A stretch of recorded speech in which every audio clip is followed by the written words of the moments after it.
হঠাৎ করে দেখলাম আকাশ থেকে আগুন পড়তেছে। আমি কি বললাম কে হঠাৎ করে আগুন পড়ে কই থেকে? পরে দৌড়ে এসে দেখি এখানে নাস্তালায় আগুন জ্বলতেছে। মানে যা ছিল মুহূর্তে সব ছাই হয়ে গেল। জানলায় পর্দা ছিল, কাঠ ছিল, সব পুরা। এই ফার্স্ট টাইম দেখলাম ভয়াবহ জিনিস। এখানে এত উপরে আগুন জ্বলতেছে, ভিতরে মানুষ বেঁচে আছে কিনা জানি না। এই বিল্ডিংগুলো একদম ঠিক আছে, কিন্তু শুধু এই বিল্ডিংটাই আগুন জ্বলতেছে।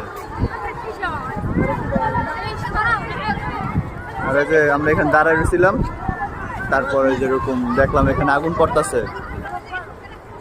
এই হচ্ছে এখন পরিস্থিতি। এখনো কোনো গাড়ি আসে না, ফায়ার সার্ভিস।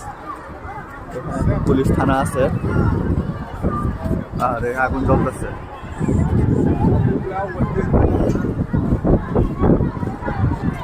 এখন একটু প্রচন্ড বাতাস হইতেছে, বাতাসের কারণে আগুনটা মনে হয় আর বাড়তেছে। ধাও ধাও করে আগুন জ্বলতেছে ভিতরে।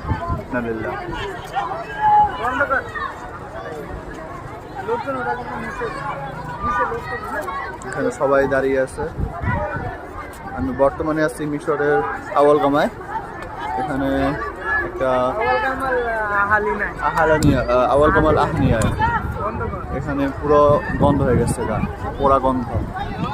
ফায়ার সার্ভিস চলে আসছে। ফার্স্ট টাইম দেখলাম এরকম অবস্থা।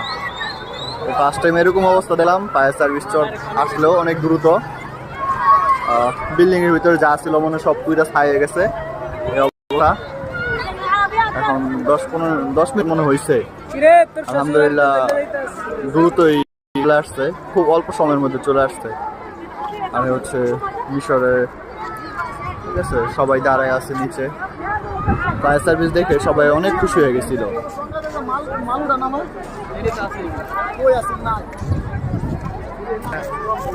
ওইটা আছে না।